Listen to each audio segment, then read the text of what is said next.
yeah, nothing really significant has happened so far. It's just been kind of but we're going to get back into it. But before we do, I'm not going to have too much alcohol tonight, but I'm going to have one shot to break the ice. Okay, ready? Cheers down the hatch.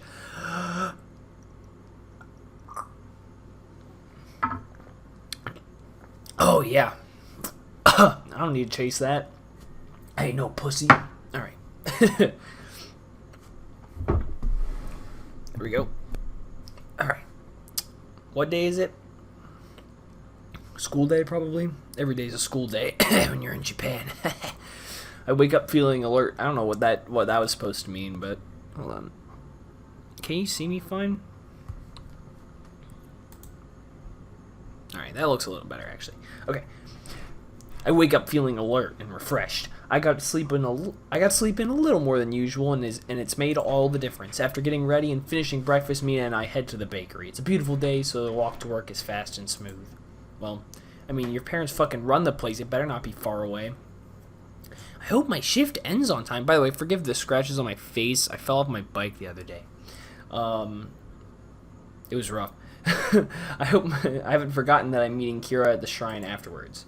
Once we arrive, Mina and I throw on our aprons. Sunlight filters through the bakery's windows, highlighting the display cases filled with sweet treats. Yo, I want a donut!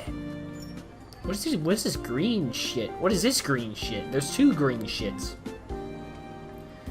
This big ass bread back. Is it just blocks of chocolate or is that brown bread? Ooh, cookies.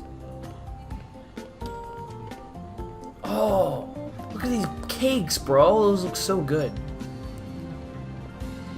I still want a donut, though. I just really want a donut, I guess.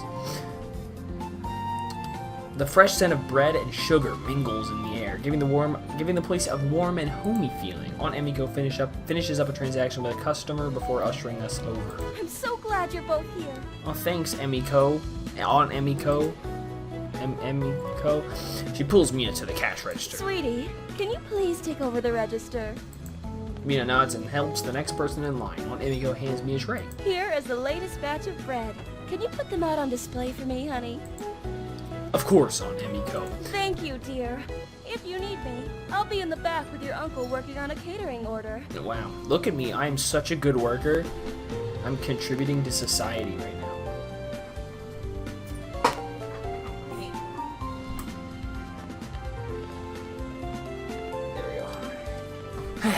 Okay.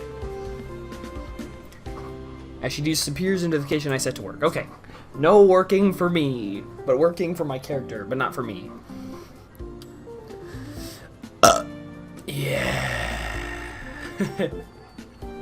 That was a good one. Hold on. I gotta check something. Where'd my phone go? There it is. I found it. Where am I? Wow. Incredible. Okay. Back to this.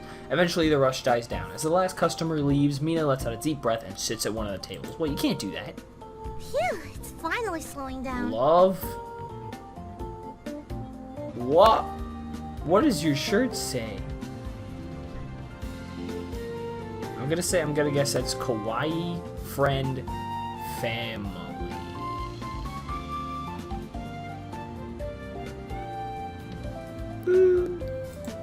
Yeah, that last rush was crazy. She slumps against the table looking exhausted. Whoa. Is that a crystalline hat? Holy shit. She's repping the merch. Actually, I don't know what that is. Could be like anything. Evangelion? I just want one moment to myself. This is it, right here. The bell dings, but okay, never mind. The bell dings above the door. I look over and see a young man enter the shop. He looks slightly older than us. Maybe he's a high school senior. Ooh, she's gonna fall in love with him. Mina's eyes widen, her back straightens upright. I stifle a laugh. I thought you said you wanted a moment to rest and do nothing? Her cheeks flush. Shush. The boy stuffs his hands into his pockets as he checks out the display case. Dude, he's so cool. He's like, yeah. I'll take a donut, please. Yeah, I just want a donut. Yeah, just one. By the way, I like your hat. Okay, bye. No, he's probably a Chad. Mina lets out a soft, almost dreamy sigh.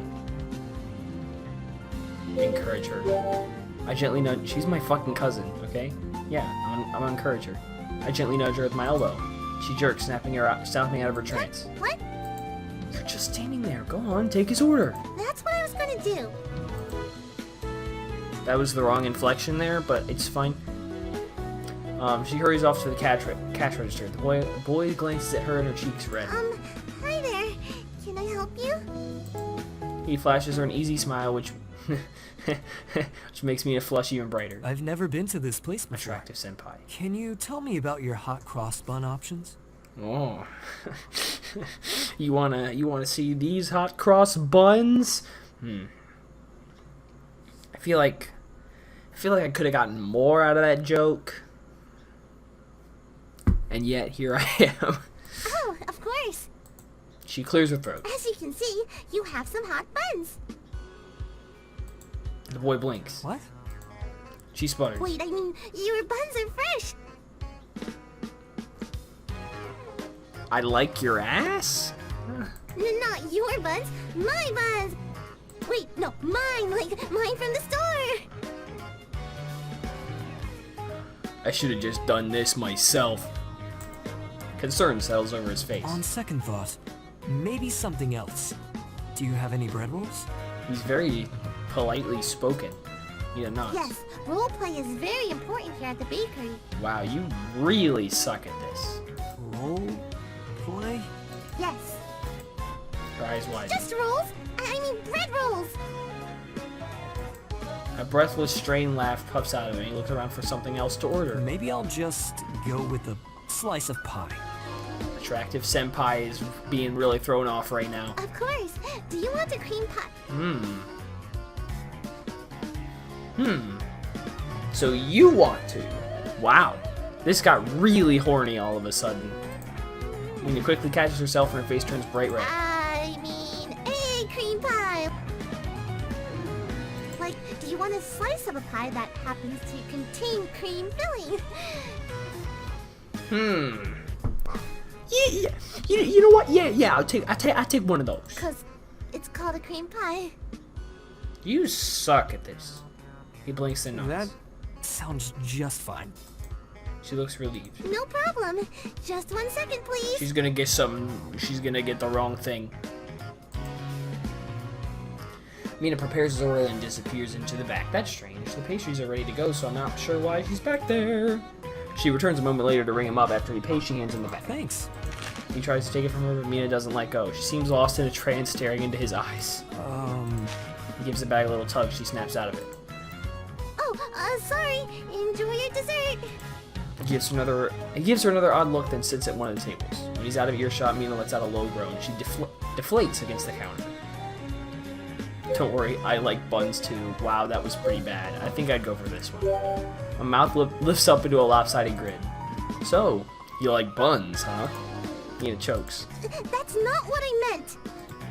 It's fine, Mina. I, too, am a fan of hot and fresh buns. In fact, I don't want no girl unless she got buns, hun. Accurate. Wrinkling her nose, she playfully shoves me, making me laugh. And cream pies, too. Wow. Stop being horny, bro. Ugh, why are you such a perv?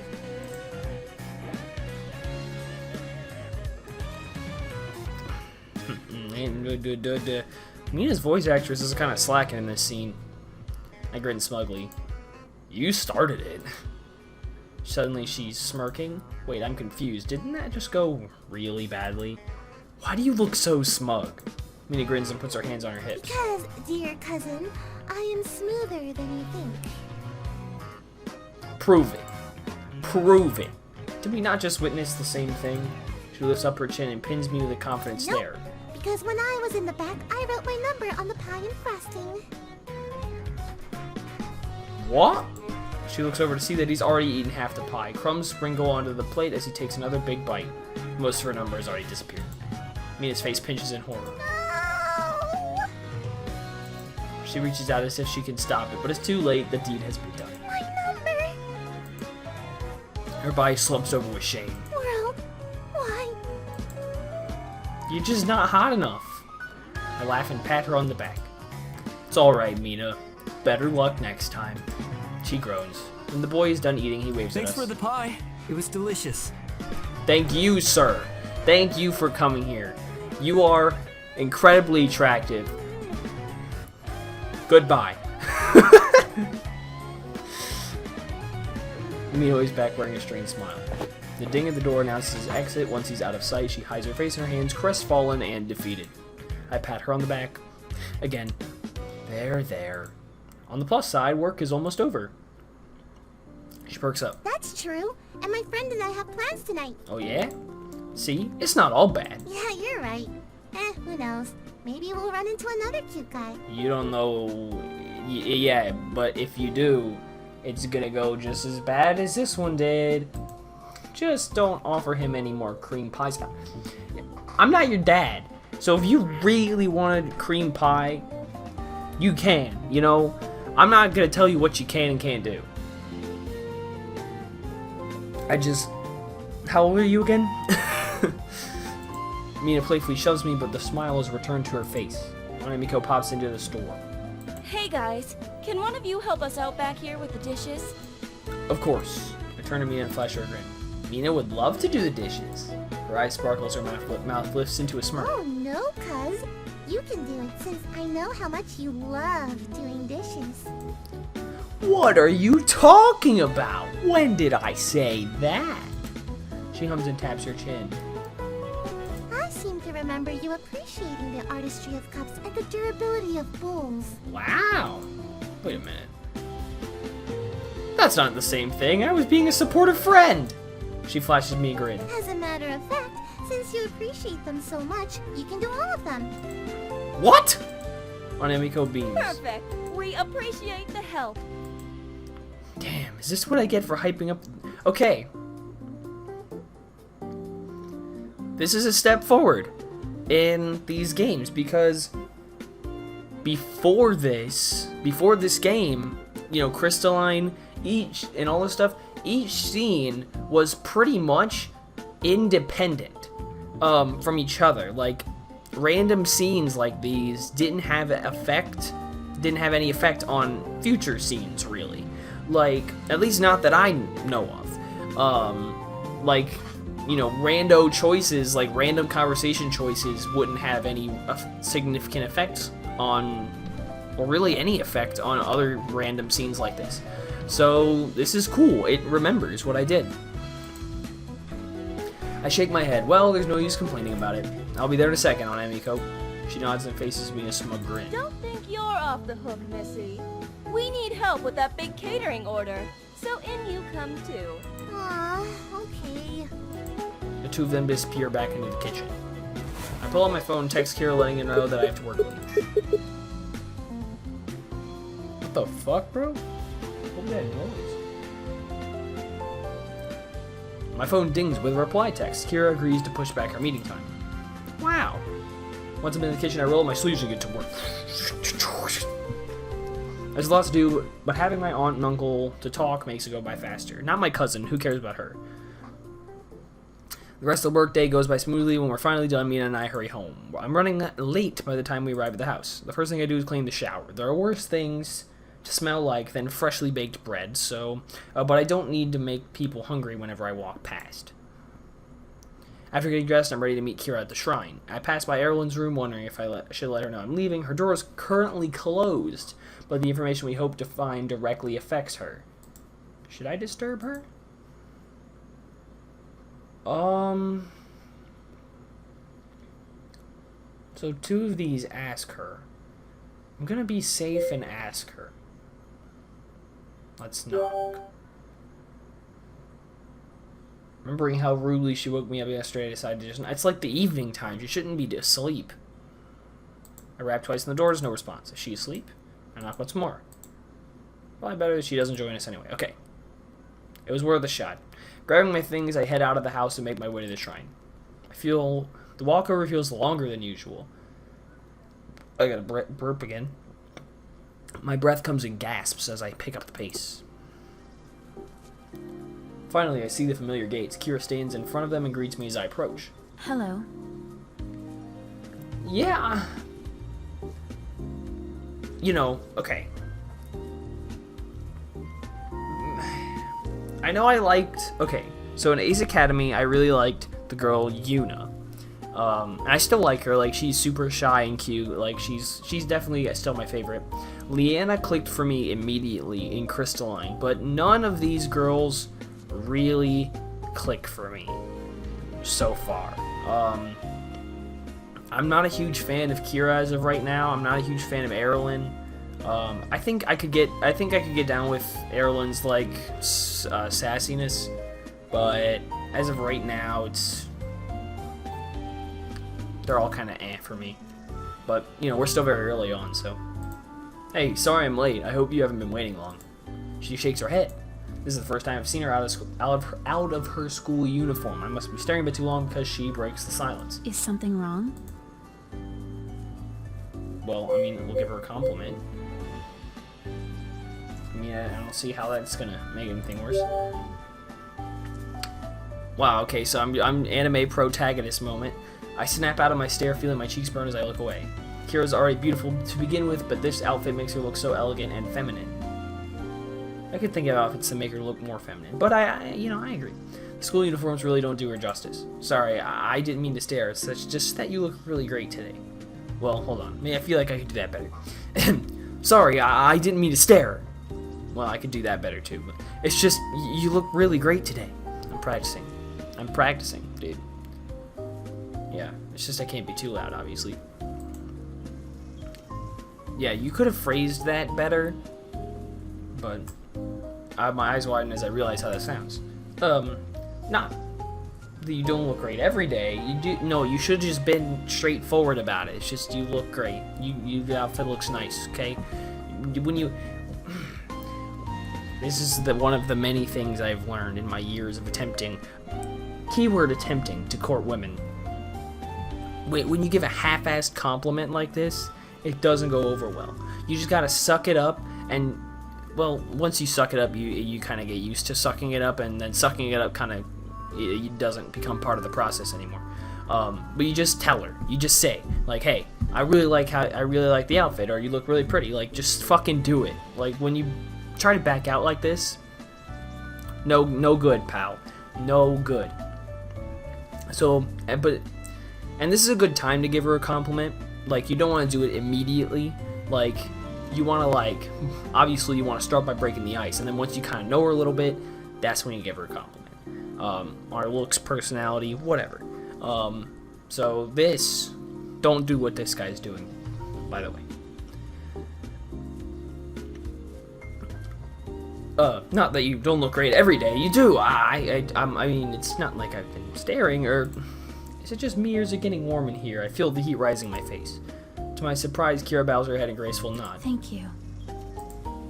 Should we head in? Kira nods. She's very dignified. When we go through the gates and enter the shrine grounds, there are a good number of people wandering about. Families crowd the main hall, wishing for blessings of health and good fortune. Many couples gaze lovingly at each other as they wish for eternal happiness, and even more single people look wistfully around the shrine holding amulets for love. Yeah, me. I wonder where we should start. Do you remember where you saw that thing in the sky? Kira looks up, shielding her eyes from the sun. It was right above where Erilyn landed on you. About there. She points to a spot in the air. I glance up at the sky. It's clear today without a cloud in sight. I don't see anything abnormal. Neither do I. It's not like it was the other night. Our best bet is still to find the old woman, then. I give Kira a description of what I remember. Scanning the crowd, I look for the familiar face of the mysterious old lady. The crowd of people is too thick for me to spot her. Kira takes a cursory glance around her, too. We'll never find her this way. Maybe we should ask around to see if anyone's seen her. She nods. If we split up, we'll cover more ground. Scooby-Doo moment. Yeah. We agree to meet back here, and Kira disappears into the crowd. I look around again, wondering who I should approach. Okay, I know these moments happen in Pixel Fade stuff. I do this. Ask a really happy-looking guy. All old people know each other. That's actually solid. Find someone who works here. These are all potential solutions, I think.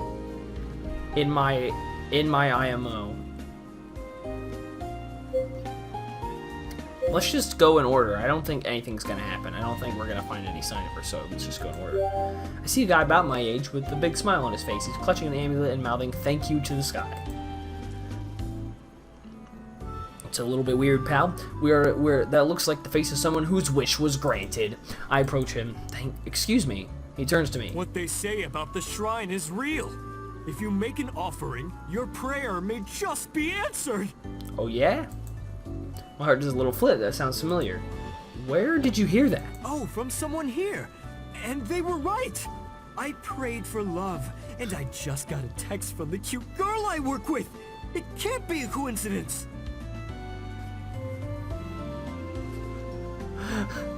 She was probably asking him to take her shift.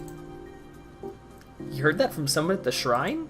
That's great, but back to who told you. Was it an old woman with short gray hair? No, I don't think so.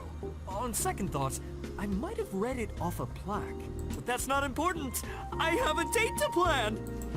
He rushes off before I can ask more. Well, that went nowhere. Yeah, we're not gonna get anything from this. It takes one to know one. Besides, if I were an old lady, who would my friends be? Probably other old ladies. Solid conclusion, logic right there. I approach a woman who waits patiently outside of the offering hall. Excuse me. She jumps in my voice. Oh, young man, are you lost? Are you lost? Fuck no. Her eyes are full of concern. No, I'm actually looking for someone and was wondering if you'd seen her. She's an old woman about your height with gray hair. Is that your grandmother? Have you been separated from your family? I try to think of more details. No, she's someone who's very enthusiastic about something called ethereal energy. What? Esther's family? Hold on. She calls out to another elderly woman standing around the amulet booth. Esther! This young man says you're his grandmother. Uh-oh. No, actually... What, dear? The woman cups her hands around her mouth and shouts again. This young man says you're his grandmother. What? While they're distracted, I quietly slip away. That didn't go the way I expected. My best chance of finding this old woman is to ask someone who spends a lot of time at the shrine. There were a few groundskeepers sweeping the steps the night that I met her. It's fine. There are a few more working here today. Recognizing the uniform, I approach the nearest groundskeeper. I can't tell if he's the same one from that night or not. Excuse me, do you happen to know if there's an old woman who frequents the shrine? The man looks at me, rubbing his chin. You're going to have to be more specific than that. The elderly are always visiting the shrine. She has short gray hair. I try to remember what she looks like, but there isn't anything specifically identifying about her. She likes to talk about something called ethereal energy and encourages people to make wishes at the shrine. The groundskeeper frowns. Ethereal energy.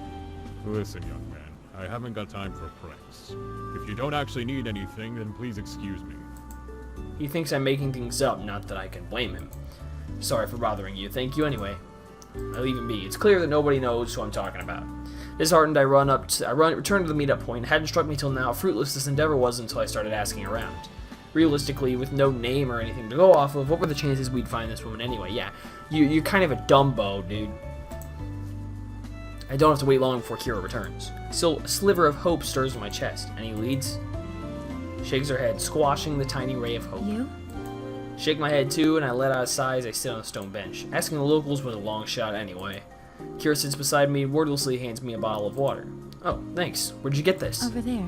Over where? She points to the other side of the hall where a small refreshment stand offers drinks, then holds up a second bottle for herself. Well, she's rich, but I'm gonna start by offering to pay her back. How much was it? I can pay you back.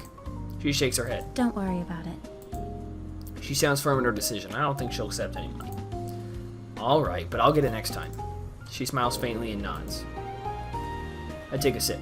I guess it's gonna remember that too. I'm gonna have to keep track of my fucking wallet, dude. Holy shit. I guess now is as good a time as any to take a break. She nods, drinking a sip of water. As I take another drink, I glance at Kira out of the corner of my eye. Her attractiveness just now surprises me. I didn't think she noticed the little things. I still don't have a very good read on her. She likes to keep to herself and remains disconnected at school, so her interest in Erlen's situation is unusual. My thoughts return to the rumors. Is she really an Igarashi? Would it be rude of me to ask? As if sensing my thoughts, Kira turns toward me, meeting my eyes. I may as well ask. I've been wondering something. About the old woman? No, about you, actually. She remains emotionless, turning back to her water. What about me? Are you related to the famous Igarashi, the famous Igarashi conglomerate? Yes. Who is surprised?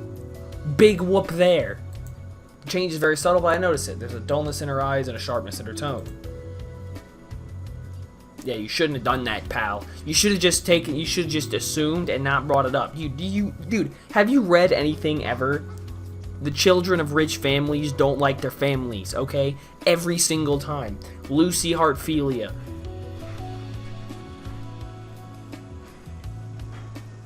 Who else? There's gotta be more, right?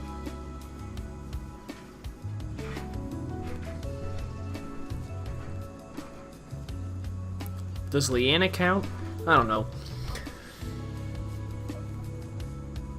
I got one. I got one. Huh. I wouldn't have expected a family such as yours to live here in Matsukaze. I thought you'd all live in the city. They do. Hey, blink. Blink twice if you need help.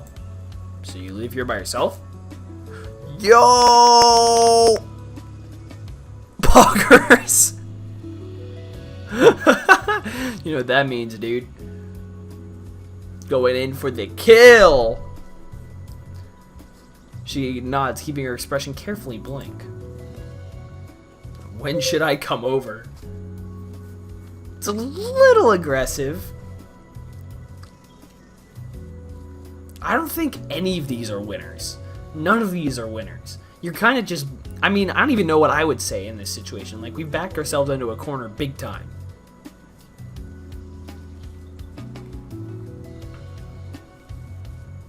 I'm gonna say it sounds lonely. Hold on, I gotta burp. I yawn, apparently. Wait, there's a burp. There's another one. Okay. That seems like it'd be lonely, especially as someone new in town. It's something you get used to. Used to? So you've lived alone before? I attended boarding school in junior high and lived in the dorms. I see. Well, at least the dorms had friends who could keep you company. You shouldn't have said that, pal. You should just go with it. She's not happy. You shouldn't be like, you shouldn't have done that. Shouldn't have done that. She hesitates. Right. I glanced at her. The way she said that didn't sound very convincing. But now you're living entirely on your own. Like I said, I've gotten used to it. That doesn't make it any less lonely. Kira fidgets with her water bottle. If it ever gets too lonely, you're welcome to come by. She blinks. My face flushes. I meant my family's bakery. Oh, I should blush. I meant my family's bakery. Amina and I both work there, so if you ever want to come hang out, we're there all the time. She thinks for a second and hides her face before answering. I'll keep that in mind. Thank you. But she got a smile. She hid her face, but too bad she can't hide her face from me. I see you, girl. She glances my way again. Do you live with your parents? I nod. But they travel for work most of the year and are rarely home. Kira looks in front of her. Rarely home. Yeah, but they always check in with me, so I hear from them often. And I still have my aunt, uncle, and my cousin Mina in the house. So too, so I don't feel lonely. She blinks. So you're always surrounded by family? Oof. Here we go, dude. You are not an empathetic at all, dude. You're worse than me.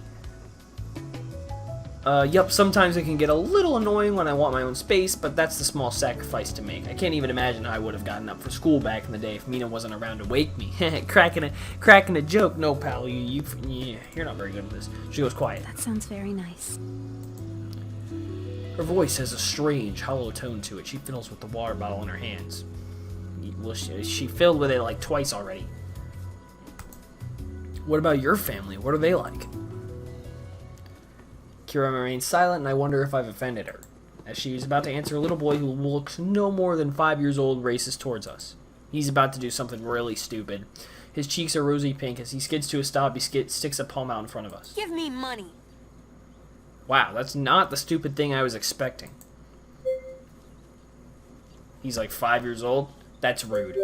For a moment, I'm too surprised to speak. Who is this kid demanding money off of strangers? Didn't your mother ever teach you to say please? His eyes widen. Oh yeah, I forgot. He flashes a bright, excited grin, exposing a gap in his front teeth. Give me money, please. Fuck no! That's a little bit better, but just barely. Kira holds out a coin. Here. The boy's face lights up. I notice Kira's expression soften as he snatches the coin out of her hand. Thank you, lady. Now I can make a wish.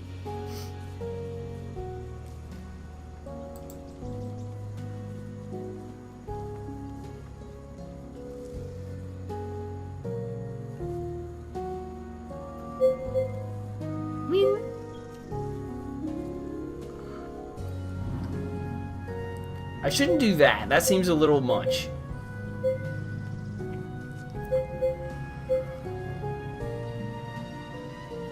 I mean, he's a kid. Let's ask him what his wish is. What are you going to wish for? He puts a finger to his lips. I can't tell you. It's a secret. He races off just as quickly as he arrived. Yeah, I mean, that was fairly harmless. I watched him pause by the offering box. He drops the coins in before clasping the coin. Drops in the coin before clasping his hands together. I glance at Kira. She watches the child squeeze his eyes shut as he makes a wish. Mom moment. I'm surprised you gave him the coin. It was a small gesture that made him really happy. Okay. I'm getting on board. I'm on board the Kira train. The caboose. Mind you. But I am on it. I can't help but smile. Kira does have a softer side to her, even if it's not readily apparent. Koji! A breathless one runs after the boy. When she sees him by the offering box, she pauses, catching her breath. Spotting us, she hurries over. I'm so very sorry for Koji. Please excuse him for disturbing you. He was no trouble at all. You're too kind, but I know he was rude. And I apologize again for that. He's still young and too excitable. She calls out to her son. Koji, come here. Let me give you a coin first, and then you can make a wish. It's okay, Mama. The lady already gave me one. The mother turns back to Kira with wide eyes, then she bows. Thank you so much for helping him. Please, let me repay you. She tries to slip a coin into Kira's hands, but Kira shakes her head, refusing to accept it. It was my pleasure to help. Please, this is the least I can do. The woman urges Kira to accept the coin, but she remains firm. When I was his age, a kind stranger gave me a coin to make my first wish too. I'm grateful that I could pay it forward, and I'm sure your son will too one day. The mother nods, her face softening into a smile. She puts the coin away. Good excuse! I don't believe that shit for a second. Yeah, you're just making that shit up. You have a good heart. Thank you again. Please, let me know if there's any other way I could repay you. Get on the phone. Hey, you want to come by the bakery? She looks back at her son, smiling. Affection makes her eyes twinkle. Koji loves coming to the shrine. I don't quite understand it myself, but I'll keep bringing him here if it makes him happy. Mom moment. Does that mean you visit often? She nods. More often than most. I share a glance with Kira. If this lady visits the shrine often, maybe she'll know other people who hang around here too. Do you know of an old woman who also likes to visit this shrine? She has short, gray hair.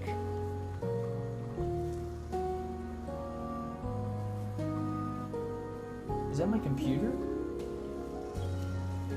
I can't tell what's happening. She has short gray hair and likes to encourage people to make wishes. She pauses, thinking. Oh, maybe you're thinking of Miss Tanaka. Oh, we got a lead, boys! I had to go through all that just to get here. Kira and I share a glance. Mrs. Tanaka? Yes, I've seen her at the shrine pretty often. She reminds Koji to make a wish whenever she sees him. She always says it's the perfect opportunity for Wait, it. that sounds right. My pulse quickens. Could this be the woman we're searching for? Do you know if she was at the shrine last Thursday? She may have been. I think she's normally here on Mondays and Thursdays, but I'm not too certain of her schedule. That was convenient. She was here last Thursday. It must be her. That could be her. Thank you so much. She I'm smiles. happy to help. Mama, I'm done. Koji waves at his mother. Koji, don't move. Woman thanks us again before hurrying after her son. I faintly hear her scolding him as she scoops him into her arms. Hope makes my body feel light. Excitement bubbles within me as I turn to Kira. Mrs. Tanaka sounds like her best lead. She nods. It sounds like she won't be back until Monday, though. Yeah, would you want to come back here with me on Monday? Sure. Great, we can head back here after school. Kira nods again. Now that we have a lead, I'm going to head out. It's getting late and there are a few things I need to do. Can I go with you? Squinting, I glance at the setting sun. Orange and yellow blazes in the sky. I hadn't realized it gotten so late. Mind if I tag along a little bit? Kind of just hop in there. You know what I'm saying? Thanks again for coming with me today. I'm glad we were able to make some progress. Me too. We make our way out of the shrine together. When we reach the gate, we say our goodbyes and go our separate ways. My mind is racing with thoughts of Mrs. Tanaka as I walk all the way home. Fuck Mrs. Tanaka. All my homies hate Mrs. Tanaka. When I arrive home, I see Erilyn is waiting for me in the living room. As soon as she spots me, she jumps to her feet and rushes to my side. Fuck you on. Finally, you're home! I'm taken aback by her sudden appearance. She digs me. No, I shouldn't fucking say that. It's fucking Erilyn. What's wrong? Are you okay? No, I'm not! Okay. What? Why? What's wrong? I've been suffering for hours! Here we go. Suffering? This sounds serious. You know why they're saying that? It's because it's not. What happened? What happened is that I have been starving! Make your own damn food, woman! I blink. What? There's no food. What do you mean there's no food? I mean, I checked the kitchen and there was no food. Did you look in the fucking pantry? That can't be possible. Also, Aunt Emiko keeps the kitchen stocked. Do they bring everything to the bakery? Let's go take a look. I head into the kitchen. Hold on. No, you can't see me anymore because the sun's going down. There we go. That's better. I head into the kitchen. Erilyn follows at my heels. That looks like food over there. First thing I notice is the bread on the counter. Opening the fridge, I spot the usual staples of meat and vegetables. There's plenty of food here. Erilyn points to the kitchen table. No, it's empty. I point to everything in the kitchen. Then what's all this? They're ingredients to make food, not food.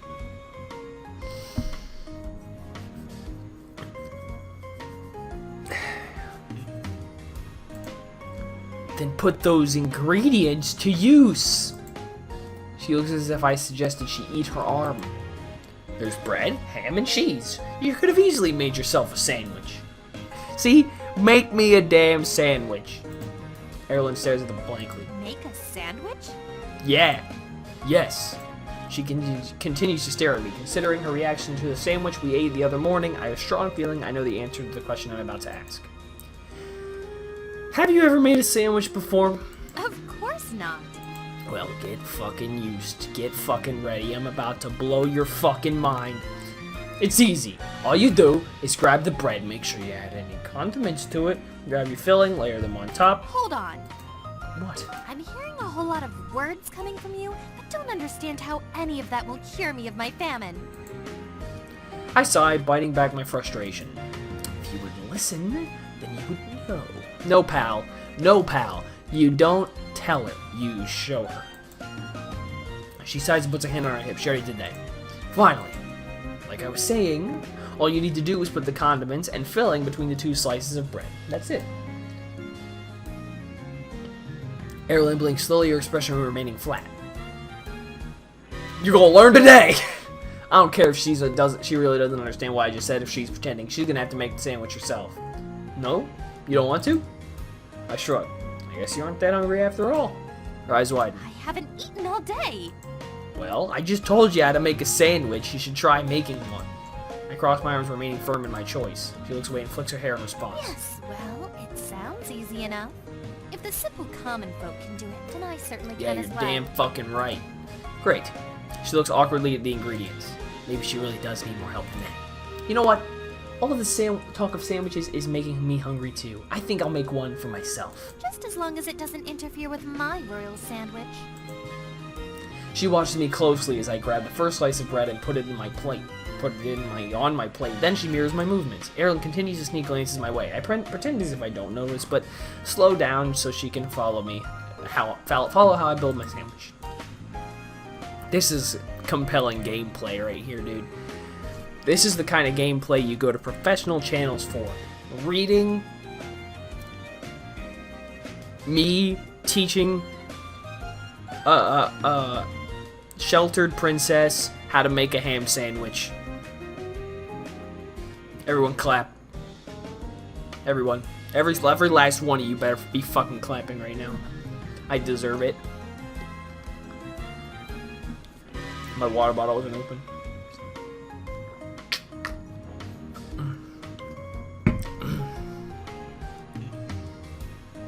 As she starts to get the hang of things, I see a smile grow on her face. See, that's a satisfying teacher moment.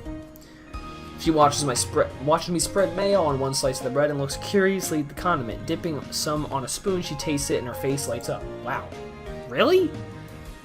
Raw mayonnaise? Wouldn't be my idea of a good time, but okay. After adding the last slice of bread, she beams proudly at her creation. See? It was simple, just as I expected. Yeah, right, pal. And look how magnificent it is! She glances over at my sandwich. Yours looks acceptable, but doesn't even compare to the sheer perfection that is mine. Looks is just one part of it. The taste is more important. Erlen's smile becomes small. Oh, I'm not worried about it. I know that mine will taste fantastic. Oh yeah? I made sure of it by adding a secret ingredient. What ingredient? Mayonnaise! I blink. That's not a secret. I added mayo too. Yes, but only on one slice of bread. I added 2 layers of mayo on both slices You know what? of bread. She's so proud of herself. You just leave it, you know? When a woman is proud of herself like this, you just let it happen. You know? If having just a little mayo makes it delicious, then having extra mayo will make it extra delicious. I mean, it's not necessarily a bad thing. It's just... I don't think that's how it works. She flips her hair, a smoke smile still in place. I wouldn't expect a mere peasant like you to understand. Full of confidence, she holds her sandwich and takes a big bite. Immediately, she freezes. Her eyes grow wide and her smile drops. With great difficulty, she swallows the mouthful. It's delicious. She forces down another bite.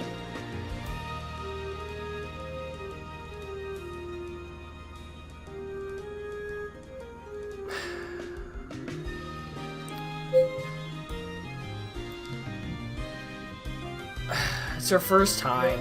Be a gentleman. Besides, I'm not eating it, so I don't care. I'm not so cruel as to make her suffer through eating that. On second thought, I'm not actually very hungry after all. You can have more. Oh, I couldn't possibly. I slide my plate over. Nice sound effect. Sound design, guys, on point. I slide my plate over to her. If you don't eat it, then it'll just go to waste. She glances at my sandwich with the one in her hands. Well, it is rude to refuse a gift, and one shouldn't waste food, so of course I will dutifully accept.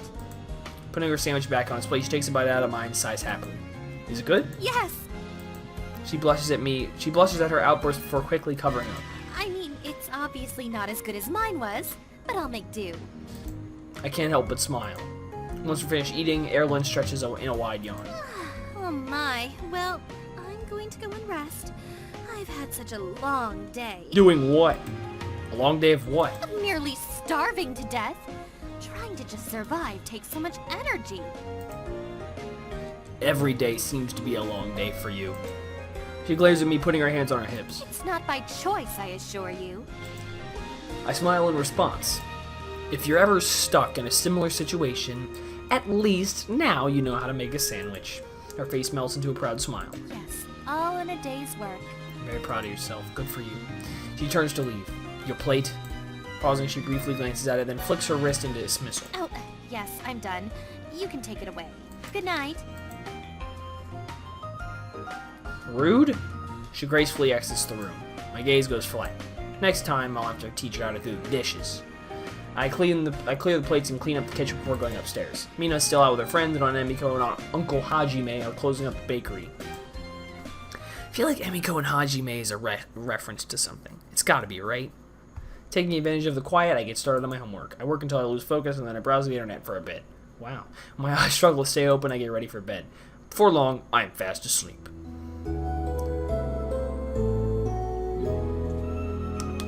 Oh yeah, baby. The sun shines through my window, burning away the fog of sleep. Blinking open my eyes, I glance outside. For once, I have no obligations. The thought energizes me and I get ready for the day. Both Mina and Erlen's doors are closed. That's fine with me. I could use a quiet morning. After freshening up, I head downstairs, grab a bite to eat. If this is super short, plus for me. There's a loaf of custard bread on the table with a piece already torn off. That must mean Mina's awake. She loves the stuff. I catch the savory smell of meat and see the steamer. Uncle Hajime must have prepared meat buns for us too. Big lad Hajime.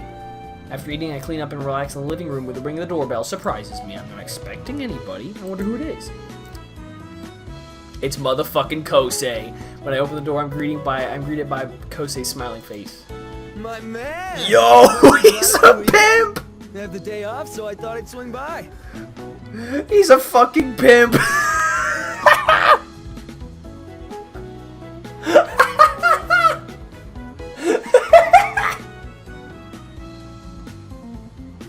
What are you wearing, bro? Bro, what are you wearing? What are you doing?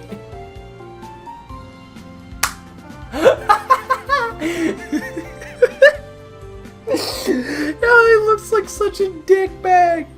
Oh my god, he looks so dumb. That is incredible. Oh, dude, white jacket with white pants. I don't know about that one, pal. Okay, dude. You could have just kept the fucking flannel and the sunglasses. You would have been a fucking pimp, okay? Just drop the jacket. Like, wear like black instead. That would have been better. You would look significantly less like an idiot. Hey, come on in. You and your stupid fucking outfit. He barely waits for me to step aside before he lets himself in, kicking off his shoes in the process. You like doing anything in particular today? Where should we go? Literally, dude, I just woke up. Give me a little bit of time to warm up here. I can't help but notice Kosei's choice of outfit. While his clothes are clean, they show a few signs of wear and tear. More importantly, they're a few decades out of fashion. None of that is surprising. Kosei has had his vintage style for as long as I've known him. That doesn't mean I've stopped noticing it, though.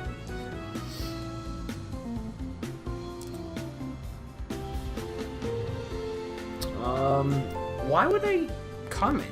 If it's a long time thing, then why should I care?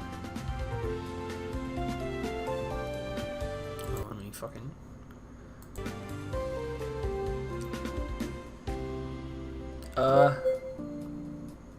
make a reference. Kosei would stick out like a sore thumb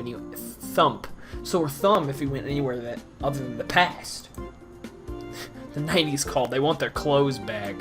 He scoffs. Some people just don't appreciate good fashion. Or lack thereof. This is classic vintage.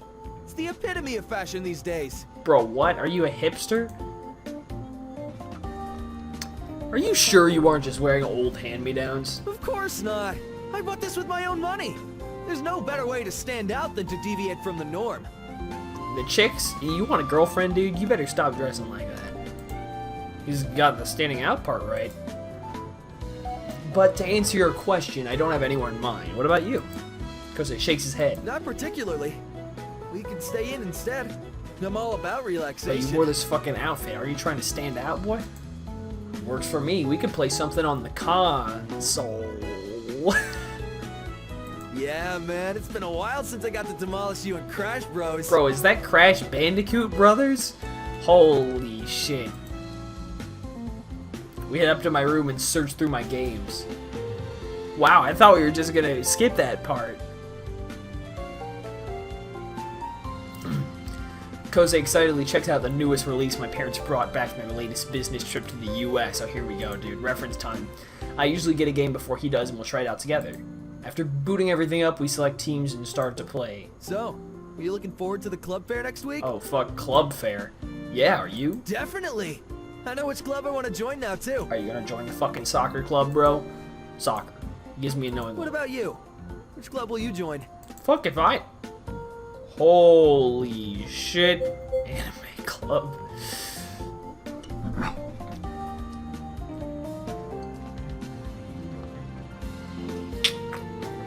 None of these look particularly interesting. Swimming, though.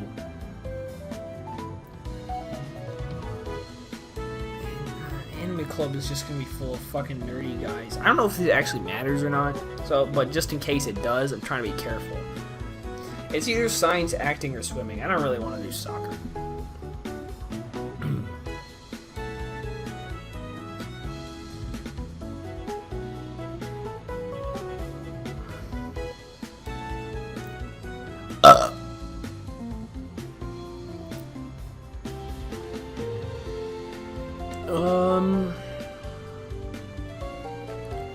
Let's keep it true to life. Let's go acting. I'm gonna let my inner thespian loose by joining the acting club. Because he looks confused. You act? I didn't know that. I do. I don't know about this guy. Here, not yet. Well, don't act just yet, but it seems like something that would be fun to try. I'm considering trying something new this year. Why not? New year, new you. What, dude? Dude, it's September. New school year, new school you. Yeah! It got dark again. We continue to chat as we play, as is generally the trend with Kosei. The more into the game he gets, the quieter he becomes. Soon we're both getting into the competitive spirit as we play against each other. Suddenly, a knock on the door interrupts us. Who is it? Kosei mutters under his breath. Must be Mina coming to kill the vibe. Unbelievable, dude. Unbelievable. In response, the door bursts open, Erilyn stands in the frame. You can't just barge in here! I didn't. I knocked. Yeah, but you gotta let me answer first. You're supposed to answer my question and wait for me to invite you in. How tedious. I announced my presence by knocking. You find out who I was after opening the door. Kosei stares in wide-eyed wonder. He scrambles to his feet. That's Erilyn. Yes. She's here. Yes. In your house. Yeah. Still, yes. Dressed like a hot fantasy princess. She likes to cosplay. Why do you sound like this is a totally normal situation? Wait, am I still asleep? That must be it. Kosei pinches himself and winces. As reality dawns, he turns to me for an explanation. Oh, right. I guess we never mentioned Erilyn's living situation to him. So, funny story, she actually lives here. She what? Kosei's eyes bug out, and his words are a choked squeak. Erilyn waves her hand in front of her face as if waving away an annoying fly. I require your assistance at once. I glance over to Kosei and back to Erilyn. In case you haven't noticed, I'm a little preoccupied. She crosses her arms. With what? I think you mean, with whom? I point to Kosei, who remains frozen in shock and confusion. She glances at Kosei, then back to me. Well, Mina told me that the homework I was assigned needs to be completed. Okay. But she won't do it for me. That sounds about right. So I'm going to need you to complete it for me instead. Seemingly out of nowhere, she pulls out a stack of workbooks and drops it next to me. With a smug smile, she turns away. Come collect it in the evening. What is even going on? Wait a minute. She pauses, fixing me with a bored look.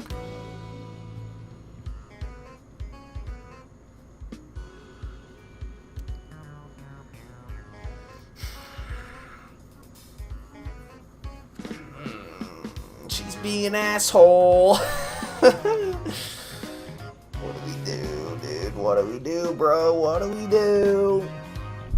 Oh shit, I almost knocked my microphone over. Offer to help?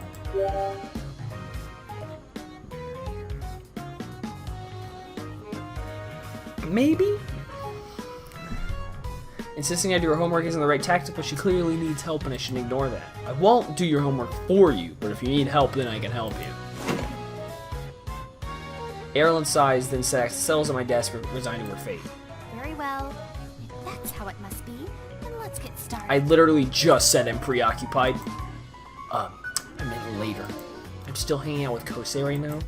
Erlen froze her brows. What's a Kosei? He's this guy. At the mention of his name, Kosei awakens from his stupor. He jumps up. Me, Erlen? I'm a Kosei. I'm Kosei. Erlen looks at him as if seeing him for the first time. She puts on a gentle smile. Her regal air returns. Oh, I see. Do we know each other? We go to school together. Her face is still blank. I'm in your class. Oh, After a little exclamation, she gets up and walks away. We both watch in silence as she exits. Once Erlen is out of view, Kosei flops his back onto the floor. She didn't even get to the point of rejecting me. Well, at least your expectations are in line. He clutches at his That chest. comment would have hurt if I wasn't already dead. Wait, I think this is still a dream. This entire scenario doesn't seem remotely possible. He pulls his hand back and slaps himself across the face. That was a good sound effect. Seriously, dude? With no change in result, he flops down again. Maybe she'd remember if you did her homework. Pog. I kneel down and pat his shoulder. If it makes you feel any better, it's not like the two of you have actually talked before today. He left out a long groan. We sit right by each other. She didn't even recognize me. What have I done to deserve such cruelty? How can I be so unmemorable? I'm pretty confident that you're not the problem in this case. But my words fall on deaf ears as Kosei lets out another long groan. Footsteps echo in the hallway, which is immediately followed by a breathless Mina. She pops her head into the doorway. are you okay, cuz? I heard a thud, and then a loud... She pauses when she sees Kosei on the floor. Straightening back up, the concern melts off her face. Oh, it's just Kosei. And she left. Just as quickly, she turns away. Well, that was record timing. Maybe the hilarity of this situation will pull Kosei out of his mood. Hey, Kosei. You need to stare at the ceiling. Yeah. You seem to be pretty proficient at repelling women today. Ree!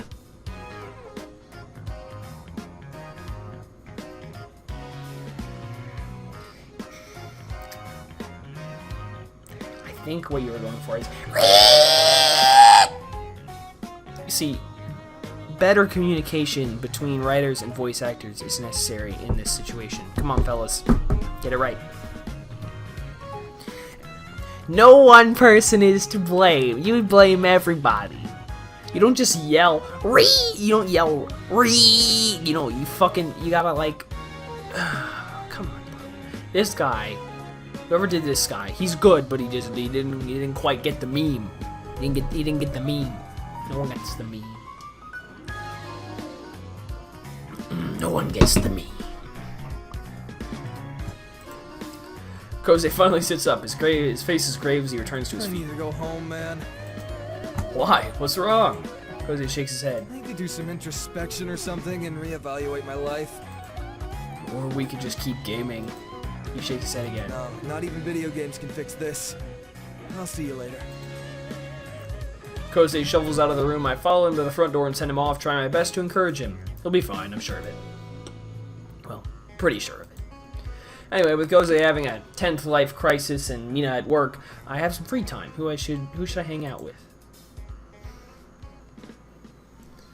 Okay, well, it seems like we've got routes, which is good. I'm kind of on equal footing with both of them right now. You know, I'm kind of on equal, like, I don't really care for one over the other.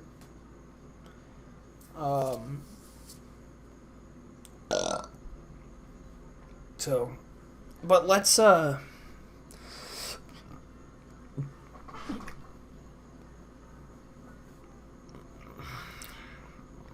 actually, what I'm gonna do,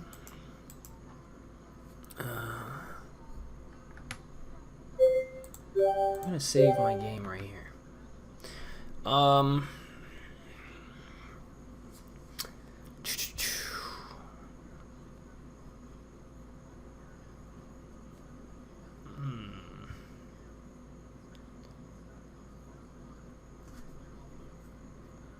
I'll ask Kira. She seems a little more entertaining at this moment.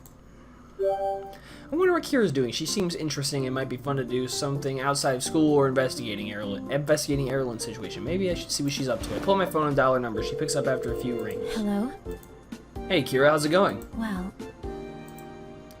She doesn't add anything else. After a full pause, she finally speaks. did you discover something new about Erlen's predicament? No, I just wanted to go out with you. No, I was just wondering if you wanted to hang out? No response.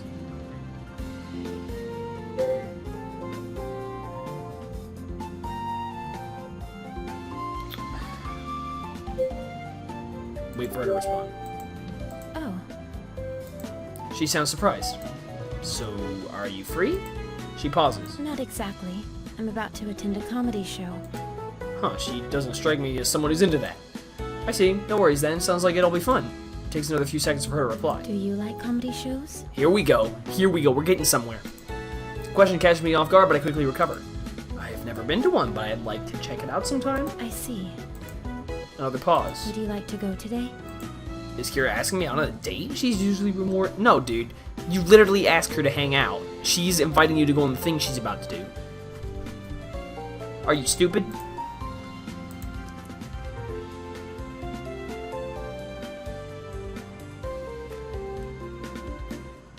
Well, yeah. Fucking go.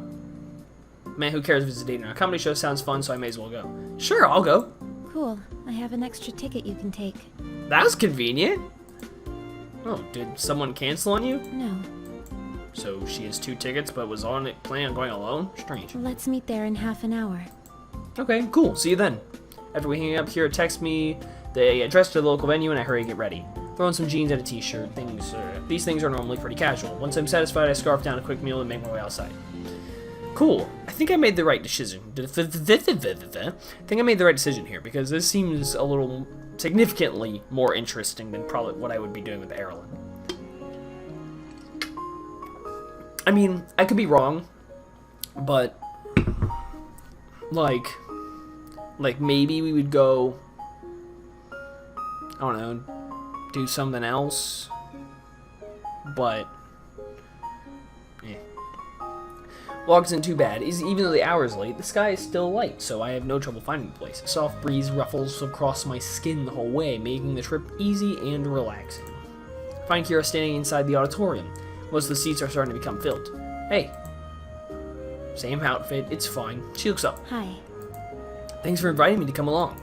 She nods in response and hands me a ticket. Thanks, how much do I owe you? Don't worry about it. I blink.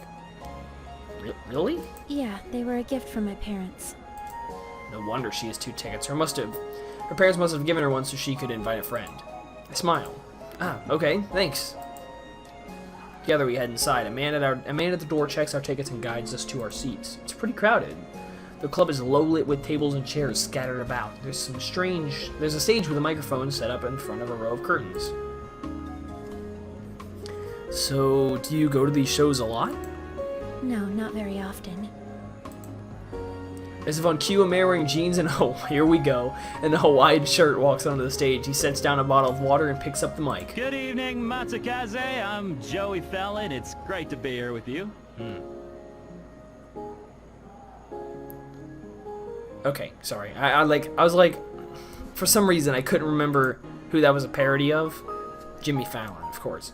I had a moment. I was like, if you saw me just like zone out for a second, that was me trying to think of Jimmy Fallon's name. He grins and walks across the stage. Everyone breaks down to applause. Oh, wow, applause. I didn't expect to get the royal treatment when I signed up for this thing. What is that supposed to mean? Is that making a joke about how crappy this place is? He steps down the stage and wanders through the audience. I'm surprised to see so many adults here. Not that I'm complaining. Normally I attract the edgy kids who mistake this place for an actual nightclub. When you title something club, it's bound to happen, am I right? Was that funny? He passes by our table and suddenly stops, pointing to Kira. Like these two. Are you kids even 18? My cheeks flush with the attention. I open my mouth to answer when the comedian raises a hand. Yeah, don't answer that. I don't need another call from my lawyer. Okay, that was funny. Crowd breaks into more laughter. Kira looks around her, but otherwise keeps her cool facade. Joey grins. He leans the mic towards me. So, are you two on a date? Seriously, dude? Well, we don't... The last thing we want to do... I mean, okay, we could... Alright. I always... There's this weird, like, mesh, right? Whenever I answer one of these things, to, like, what I would want to say, and then what I think we should say in this situation out of the 3 options. Because, obviously, my character is different. He's a teenager. I'm not. It's like...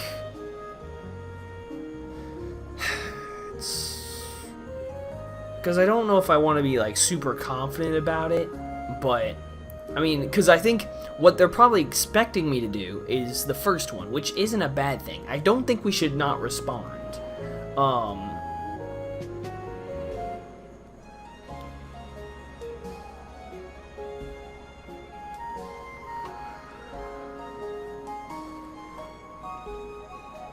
Alright, I'm gonna just go ahead and save my game again, just to see in case I make a stupid choice. I'm just gonna say obviously. Okay, I knew this was gonna happen. Cause I got like, I didn't, you know, when you pick an answer choice, you don't know exactly how, like, what the actual, like, what your character's actually going to feel, like, what he's going, like, how much, like, to what degree he's going to take the answer to. This is an more extreme degree. Sure are. Snake. Oh my god, dude. That. See. You see, I don't understand this. Like, you can never tell. I snake and look at me. Fucking smooth as hell. I snake an arm around Kira's shoulder. She glances at me, but otherwise doesn't react. Jody looks amused. Does she know that? Doesn't look like she does. The audience laughs, but to my surprise, Kira nods. It is a date. Wait, really? This turn of events is too surprising, but I quickly recover. I mean, see, yeah, of course it is.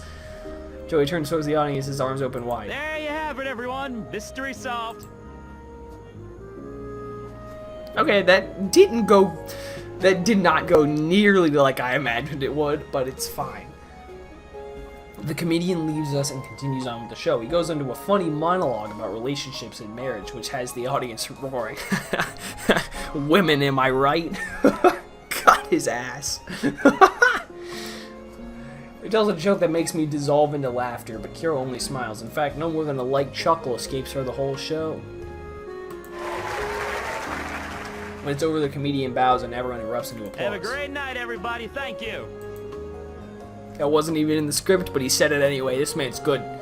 He exits. Murmuring fills the club as people stand up and file out the door. I follow Kira. We shift our way through the crowd and head outside.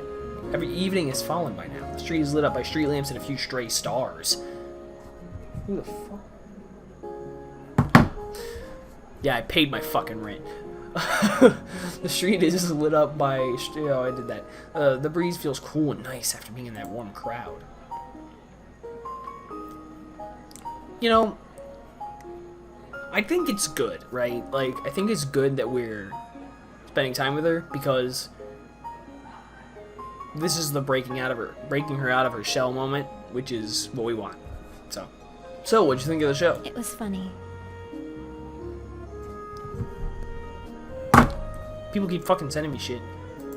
I blink, surprised. Really? She nods. You're not making a joke now, are you? No, it really was funny. Even when the comedian thought we were dating? She nods again. I wasn't expecting you to agree that we were dating, by the way. It was really out of character. Does that mean she does like me? Me being a teenager, overthinking everything? Kira shrugs. I went along with it so we draw less attention to ourselves. If we didn't agree, the comedian might have asked follow-up questions and made more jokes about us. She's a smart one. I like her. I like her. She's very no BS. I like that. Oh. I guess that makes sense. I pushed down my disappointment. We began our trek home side by side. Did you think he was funny? You're asking me this now? And he tried too hard? What about he was just good, not my sides hurt from laughing?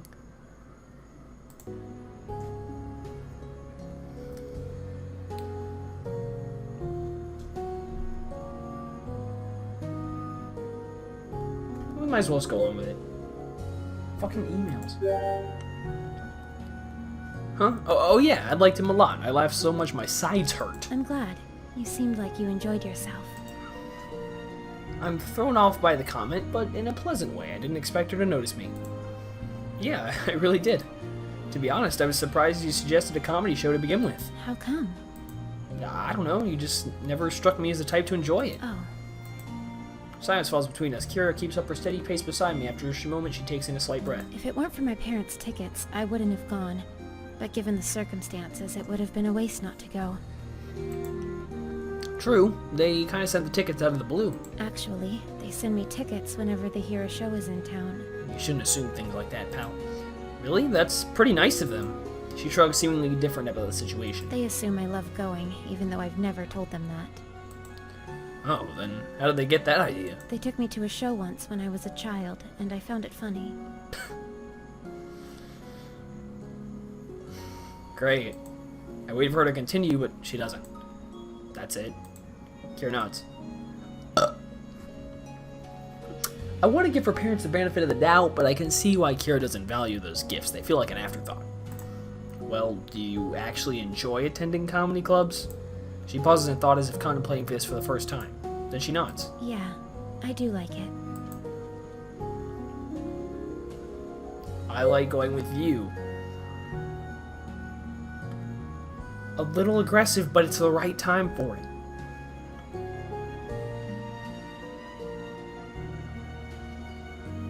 Because we don't want to... Because, right, if we're going... Because we might as well just take the Kira route by now. Like, I mean, I might try to switch off between the two of them, Erilyn and Kira. I feel like Kira's a bit of a safer bet, because Erilyn might be going back to another dimension.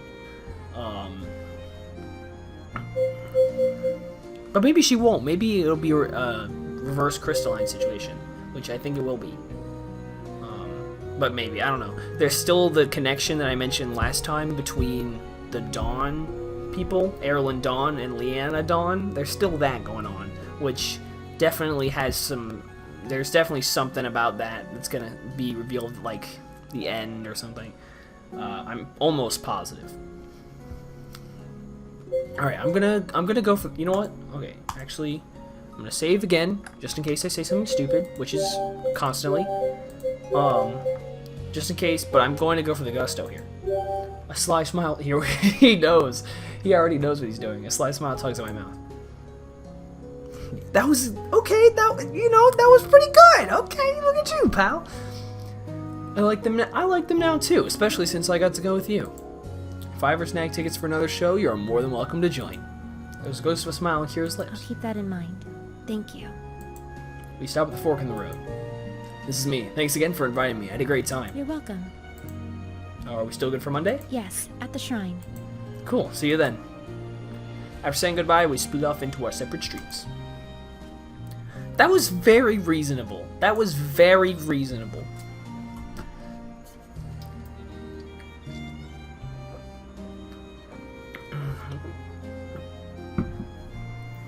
I'm glad I called... Yeah, you see, I'm glad I called Kira today. For someone who's uncomfortable in the limelight, attending the show alone definitely would have attracted the comedian's attention. At least this time she had me to help. She had me diffuse the situation. I wonder how many shows she's attended alone. Her family seems like they mean well, but they don't really understand their daughter. Very unfortunate. When I get home, I'm feeling pretty tired. I change into my pajamas and finish some last-minute homework. It doesn't take me long. Then I click off the light and roll into bed.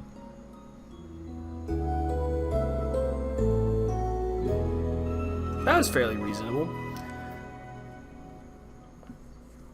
I wake up bright and early the next day, stretch my arms high over my head. I slept so well last night, I feel so refreshed. You have no more school. Oh, nope, it's school. Okay. So I guess what I'll do is I'll go through, like, this day, and then stop. Probably. After I throw on my school uniform, I go downstairs for breakfast. I pause at the table, see Erilyn already waiting, but Mina isn't. Huh? What are you doing down here? Don't we have school today? Yeah. Then why wouldn't I be waiting? I suppose she has a point, but I'm still surprised that she's taken on the school persona so easily. She munches on some toast as I slide into the chair next to her. Erilyn seems oddly relaxed about everything. Is she okay? If I were in her shoes, I don't know if I can go about my day without a care in the world. Especially if I was literally in another world. Comedy fucking geniuses over here.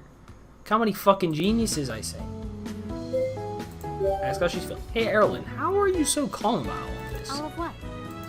About going to school and being stuck in this world. Aren't you worried about getting home? Of course not. What? I have nothing to fear because I know I'll be home soon. How? Because as a princess, my family will do everything in their power to find me. It won't be too long before they figure out where I went. Erilyn pauses and looks at me. Oh, and I suppose there's you, too. Me? She nods. Yes, you're helping me figure out if there's a way back from this side. So I might as well enjoy my time here, as I'll be back home soon enough.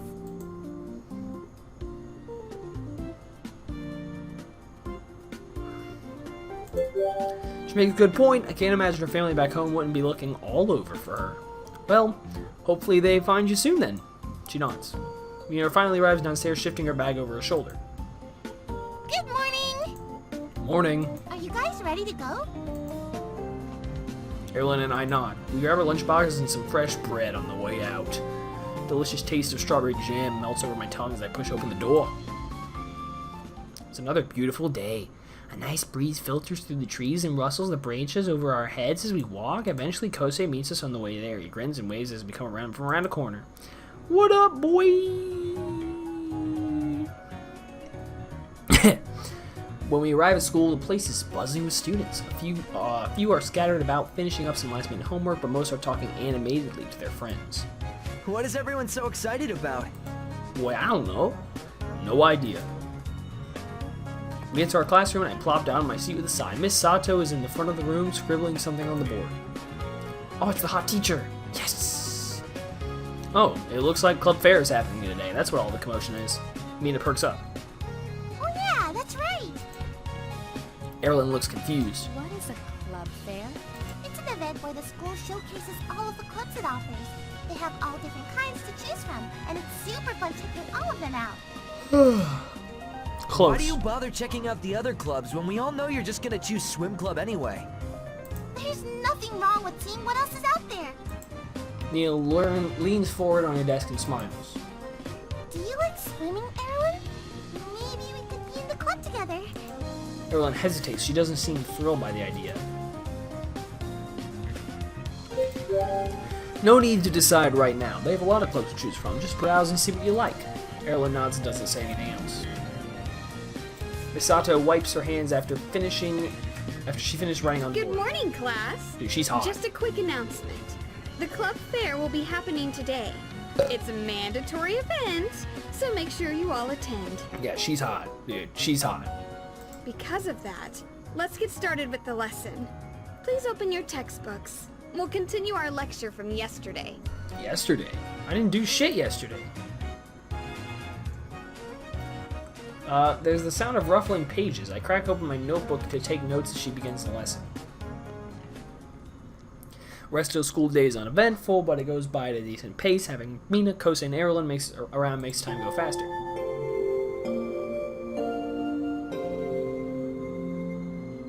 What was that for? Oh.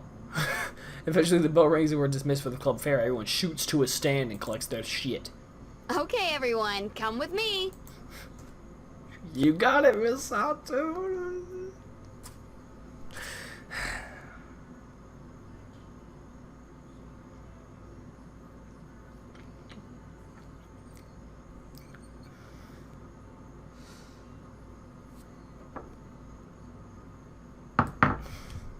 Go to horny jail. Bonk.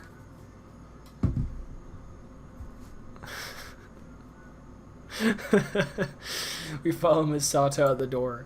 The club fair is set up in the quad, but with different booths lined up in rows. It's already pretty crowded. Mina's eyes light up. Oh, wow. It looks like they have a wider selection this year. Oh yeah?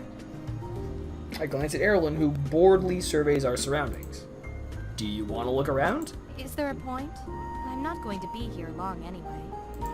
Yeah, but didn't you say you wanted to make the most of your time here? Yes. Since you have to be in school anyway, you should just look around and see what catches your interest. She doesn't look convinced. Hey, you'll never know if you don't give things a chance. Who knows what hobbies? Who knows what new hobbies or interests you'll discover. Think of the possibilities. Erilyn heaves a deep sigh. If it means you'll stop pestering me about it, then I suppose I'll have a look around. Kosei overhears and chimes in. I'm gonna look around too. Same here.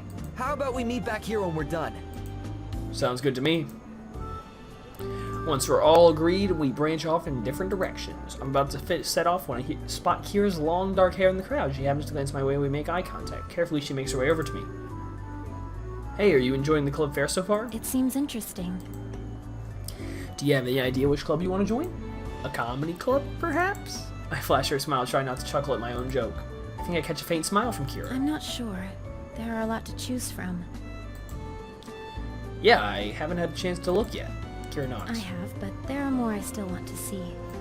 Huh, I hadn't expected Kira to be so interested in the fair, although it makes sense to check out a lot of the booths while you're still undecided. Oh, the line for the art club is short now. Okay. She quickly says goodbye before heading over to the booth. I wonder what other booths Kira has checked out. Well, time for me to start looking around. I make a circle around the fair, browsing through all the club offerings and walk by posters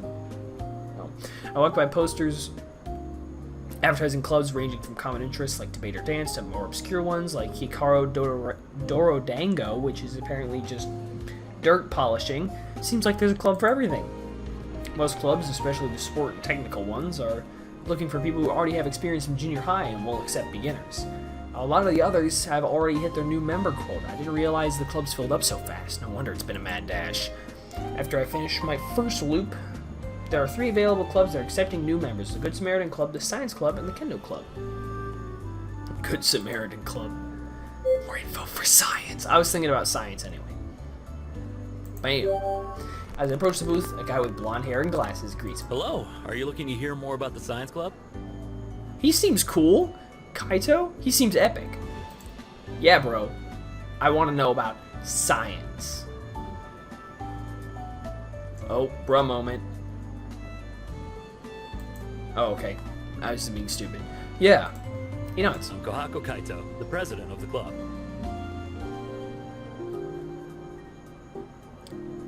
He seems epic.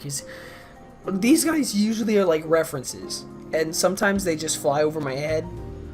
I wonder if this guy's a reference too. Gus. Nice to meet you. This club is for anyone who's interested in different sciences. We share knowledge and debate scientific theory and its philosophical implications. It can be quite enlightening. Oh, nice. That's actually that's my response. Are you interested in joining?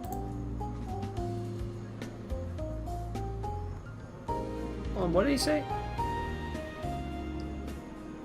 Philosophical implications. I'm ready for enlightenment. Fuck yeah. I mean, maybe Kendo Club would be better, but because I feel like Kendo Club, like maybe you would meet a hot girl. I don't know. You will, and we'll learn a lot from you too. Oh yeah? Kohaku helps me sign up, and I'm soon officially a member of the Science Club. Welcome. I look forward to seeing you again at our first meeting. Thanks, pal. You seem epic. Thanks, same here. I leave and check out a few more clubs just for fun. The club sounded really cool. I'm gonna have a lot of fun this year. Just as I'm returning from the booth, I see Kosei and Mina already waiting for us. Hey, did you see anything you liked? Yeah, there were so many. Did you know they have a Taekwondo club this year? Yeah, I saw that. They have a cooking one too. Man, why did I fucking join that? Ramen they make in that club. Ooh, I bet that would be a good one to join. I saw added a cosplay club too. They probably got Ireland. Because they lives in Ireland. Cosplay? Yep, that's probably the one you're going to join, right? He crosses his arms. Do I look like Erilyn to you? Why would I join the cosplay club? Because you already look like an anime character with that gravity-defying hairstyle. I mean, she's not even wrong. Hey, it takes some serious skill to look this good. Mina giggles. Okay. They're totally in love. What's up with you commenting on my hair all the time? He flicks his bangs out of his face with a smirk. You must be really into it, or you wouldn't focus so much on it. Mina makes a face. Please, don't flatter yourself. They're totally in love. These two never stop, do they? A cough and the two of them look up. Were any of those clubs able to convince you to join them? Mina smiles. No, I'm sticking with swimming. Yeah, and I'm not swaying from soccer. What about you? I joined the science club. You can never have too much science in your life. Maybe you'll get to explode something. That's what I'm hoping. One can only hope. Well, I hope you have a lot of fun this year, cuz... Thanks. See Erilyn approaching us from the crowd. A determined look just carved across her face. I have decided. We blink. It's pretty abrupt. On what, a club? Yes, I have finally found a place that understands my birthright. What are you talking about? Student council. You're looking at your new grade representative. How? Aren't you supposed to have elections for that? Isn't this a democracy?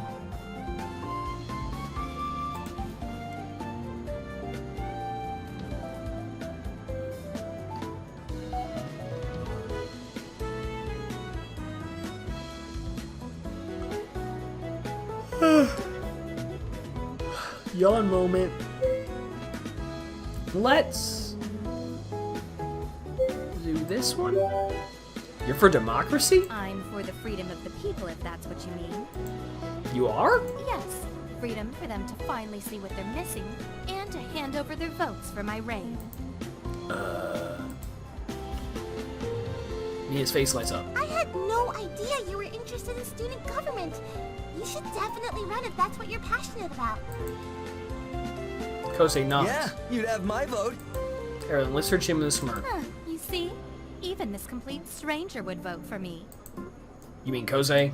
She blinks. What's a kosei? Haha, it's a funny running joke.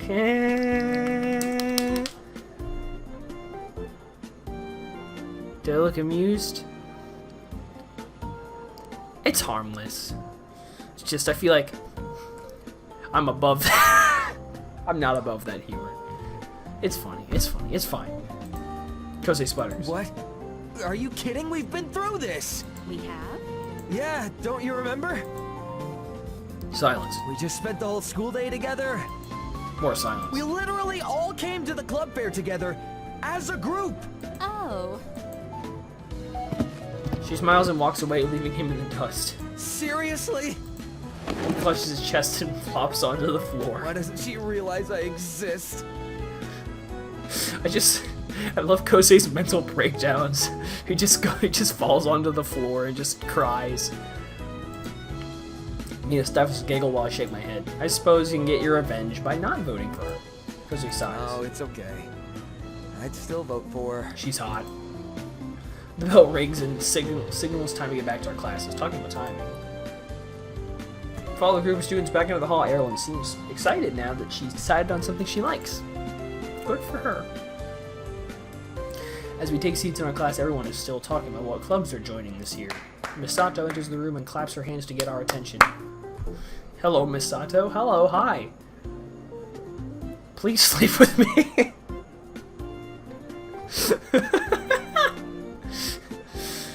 Go to horny jail. Bonk. Alright, settle down, class. I know you're excited, but we have some things to go over. Look at those green eyes. She's so hot. Everyone quiets down. Misato begins her lesson. Second half of classes go by quickly. I don't know what that was, but it's fine. Man, that's such a nice bell. I wish I had that. My high school. Soon the bell rings, signaling the end of the school day. Chairs scrape against the floor. They still don't move in the drawing. As everyone stands to gather their things. After retrieving my bag, I look around the classroom for Kira, but she's not there. I hope she didn't forget about our revisit to the shrine today. I didn't have a chance to ask her about it while we were in class. She's probably waiting for me out front. After saying goodbye to my friends, I hurried out of the classroom and into the courtyard. I need a water.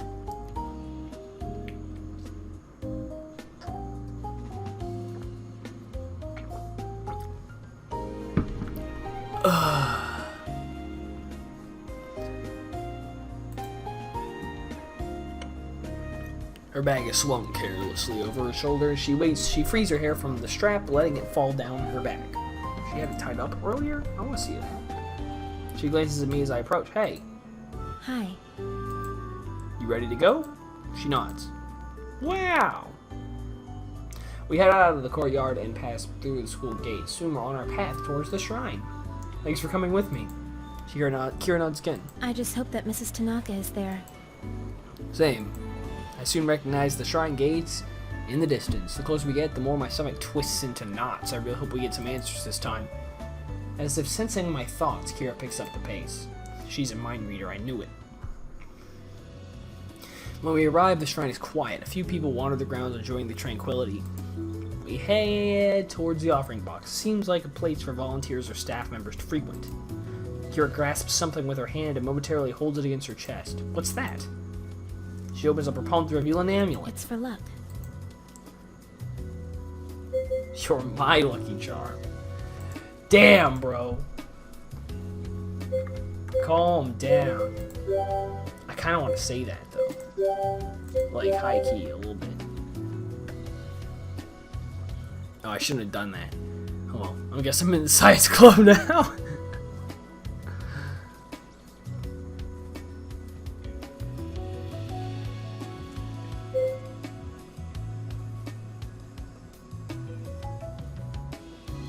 Oh, I'm for it. Ooh, it's a good idea. I grin, folding my hand over Kira's. Her gaze flicks down. What are you doing? I wink, holding on to my lucky charm. Silently, she slips her hand. I guess my luck ran out. This was worth a shot. It's funny.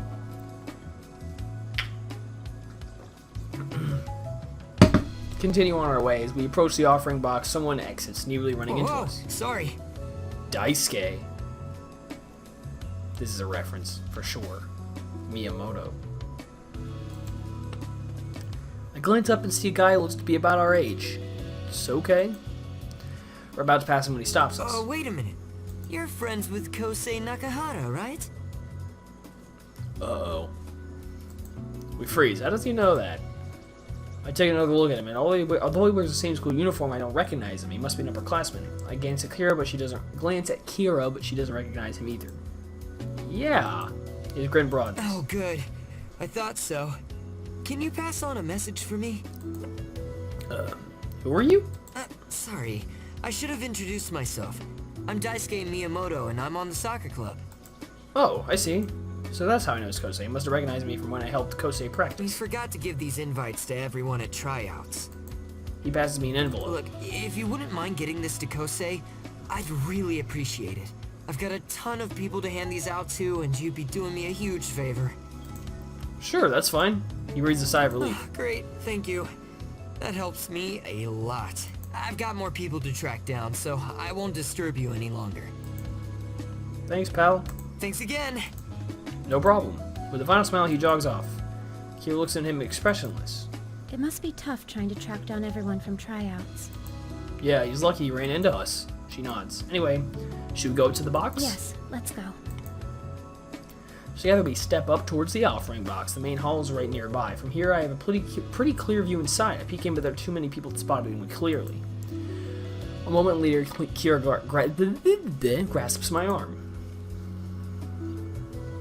Don't think too much about it. Kira's trying to get my attention. Just tell me something. That's all. There's no need to read more into this. I look over to her. Over there. Is that the woman? She points to an elderly woman sweeping the leaves off the main path. Her hair is pulled into a low bun and her clothes look neatly pressed, but she doesn't look familiar. She's not the old woman I talked to. Maybe she's Mrs. Tanaka. We could ask her. Yeah, it couldn't hurt to talk to her. She might know something. Kira nods. They lead us over to the woman who blinks as we approach. Sorry to disturb you. Are you Mrs. Tanaka? Her eyes widen. Oh, yes. Have we met before? No, but we were told she could help us. She spits into a knowing grin. Of course. A beautiful couple like you two. I bet you've come to pray for a long and happy relationship. Not this again. Why does everyone mistake us for a couple? I glance at Kira, who glances back at me. She tilts her head to the side, waiting for me to answer. Somehow, I don't think she'd be so happy about me pretending we're a couple this time. No, actually... No need to be shy. I was young once too, you know. In fact, you remind me a bit of myself when I was a youngster. She winks at Kira, who blinks in surprise. Mrs. Tanaka sighs dreamily. Oh, to be young again. She snaps back to reality and nods briskly. Yes, well, you've come at a good time. The energies today are very strong. The energy. Yes, yes! The ethereal energies. Ethereal? Am I saying it wrong? Yes, yes! The ethereal energies. Ethereal. Ethereal? Ethereal? I always just thought it was ethereal, but... Maybe I'm just stupid? Yes, yes! Shut up, shut up, shut up, shut up, shut up, shut up. The ethereal energies. We exchange glances and Kira's eyes widen. My heart thumps loudly in my chest. I think we finally stumbled upon a lead. You've heard of the ethereal energy too? Of course. Only those who spend a lot of time at the shrine understand the inner workings. A young man like you must be very informed to have heard about it too. I've only heard a little about it. What exactly is ethereal energy? I'm just gonna call it ethereal. I can't fucking say anything. I'm too stupid. Mrs. Tanaka scratches her head.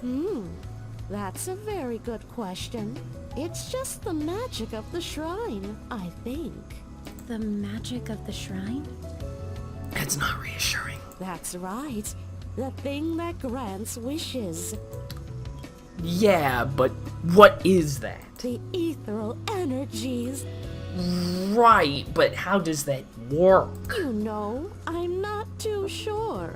I never asked about it.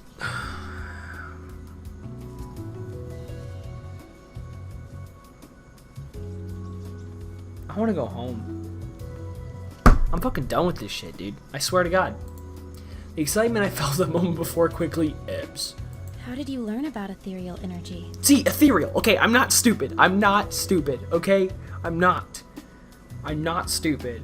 What has happened to my hair? I can't even tell. So my hair is this weird thing where I can't keep it, I can't like put it in my face, you know, because I used to have my hair down like in front of my forehead, and now, but it's too short to do that now. It's too short to put it down, but I can't, it doesn't want to stay up. So it's just really annoying. I have to put gel in my hair. I don't have any gel in it now, but Oh, I overheard some people talking about it here at the shrine. Isn't that how you heard about it? I mean, yeah. Sort of. Mrs. Tanaka knows about as much as we do. I look over to Kira, who seems to mirror my thoughts. I guess this is a dead end, too. We may as well go back. I turn to Mrs. Tanaka. Well, thank you for all of your help. But I haven't done anything yet. Oh, wait here. She shuffles off. A moment later, she returns and firmly places an amulet in my hands. There you go. Now go make an offering and you'll be blessed with a long and happy romance. We really aren't a Hurry, couple. hurry. The energy won't be here forever. There's no reasoning with her. There's no point in arguing with her. She's obviously convinced herself that we're a couple, and that no amount of reasoning is going to change her mind. I just may as well accept this so we can leave. Thanks, I guess. No more dilly-dallying. Get to wishing. Alright, we'll get going. Thank you again. You're welcome. Take care, you two. Ali Otien, L'Oreal Dan Mali.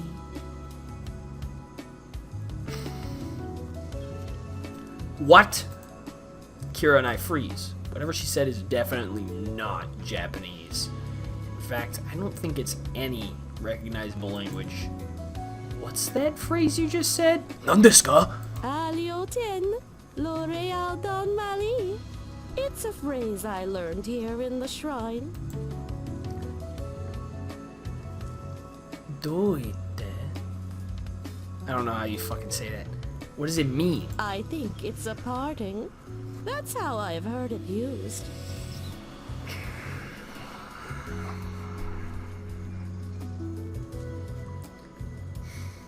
What am I doing? What life choices led me to this point? I'm sitting in a... Fuck this. What language is that? Mrs. Tanaka hesitates. I'm not too sure, but I lived in Japan all my life and don't know much about other languages. I don't know it either. I know about as much as the old lady. But I know something that will. I pull out my phone. Hey Google. Ding. What does Alioten L'Oreal Don Mali mean? Unrelated articles pull up on my phone. Let's try again. What language is Alioten L'Oreal Don Mali? More random articles pop up, one of which have to do with languages. If Google doesn't know it, then it's probably not a language from here. Maybe. So what they're saying is, Erlen is not the first person to come from another dimension. That's what it is. Bingo. If it's not a language from here, then maybe it's a language from another world. Mrs. Tanaka, I have a friend who may be interested in that phrase. Would it be okay if we came back to visit another day? Please do. An old woman like me doesn't get too many visitors. When would be a good day? I'll be back here on Thursday. Thank you, Mrs. Tanaka. We'll come visit then. Oh, that would make me so happy. Don't forget to bring your girlfriend, too. She is just a friend. Yes, your girlfriend. I don't think she'll listen if I try to clarify further. I'll be there. Kira must be thinking the same thing. After saying goodbye, Kira and I wake our way out of the shrine. I feel lighter once we leave, filled with renewed hope. Kira catches up as we turn onto the road. I'm curious about what that phrase Mrs. Tanaka said means. Yeah, aren't we all, sweetheart? I'm not sure, but I have a feeling Erlen might. You think it's a language she'd know? I mean, none of us recognize it. Even Google didn't know it. Kira nods thoughtful. I wonder if Mrs. Tanaka learned the phrase from the ethereal energy woman you met that night. That's what I'm thinking. It's too much of a coincidence otherwise. You're right. We reached the intersection where our paths split. Thanks for coming with me again. I'm glad I did. Hopefully we'll learn more on Thursday.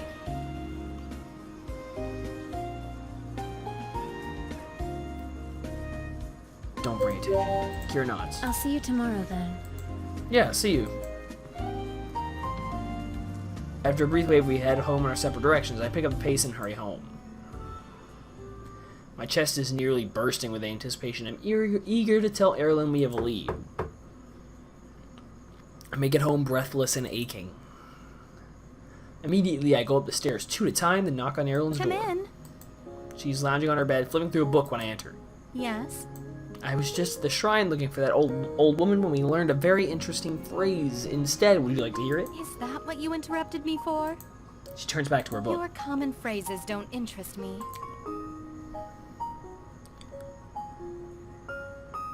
Casually phrase drop it? I don't know. I sigh. I shrug, feigning equal indifference. No? Well, alright then. Turning towards the door. I guess I'll just go someone else and wish them Alioten L'Oreal Don Mali instead. She responds automatically. Malinodera Malioten. Then her eyes widen as she realizes what she just said. She sits straight up on her bed. How do you know Hyamirian? Is that what you speak in Velden? No. It's an ancient language that's only used during formal services. Fuck. What? Which makes you knowing it even more unusual. Oh, fuck off. Like I said, I went back to the shrine to see if I could find that old woman and ran into someone else. She taught me the phrase. Everyone jumps to her feet. Her expression's serious, but I can't... I can hear the hope in her voice. There's another Velden here? There must be, otherwise, how did Mrs. Tanaka learn it? You must take me to them. Mrs. Tanaka said she'll be back to the shrine on Thursday. We can go find her after school and ask who she learned the phrase from. That's too far away. We'll go now. It's probably not a good idea to keep disturbing her at work. She already agreed to a Thursday visit. She'll be honored by a royal visit. Of course she'll make time. You're not royalty here, remember? She's about to retort besides instead. Fine. If that's when we have to visit, then so be it. The excitement over, Erilyn sinks back onto I'd her like to bed. be alone now, please. I have much to think about. I can imagine. The possibility of meeting another one of her people must be exciting and nerve-wracking. Sure. Returning to my room, I get a head start on my homework. When I'm tired of studying, I have a break by browsing memes on Reddit. There's some crazy stuff on that dang internet. Some crazy shit on that damn internet. God, in the interwebs, all them kids be crazy putting all them memoos and meezaz and whatever the fuck else. I'm trying to think of like a country song, and then I just like blanked. Long neck, ice cold beer never broke my heart. That's a good song, okay? I don't even want to hear any of you talk shit about my boy Luke. Who sang that song? Was it Luke Combs? I can't even remember. Bro, Beer Never Broke My Heart is a good song, okay? Don't even try to fucking play with me. It is a good song, okay? You can't even tell me it's not.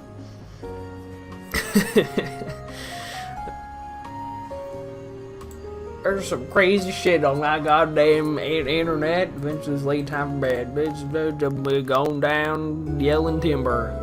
Okay. I'm going to end it here for today. Hopefully I'll get to play again on sometime soon. Maybe Friday. Sometime. But, yeah, so I'm gonna go ahead and stop it here. Okay, well, he fucking woke up, okay? He fucking woke up.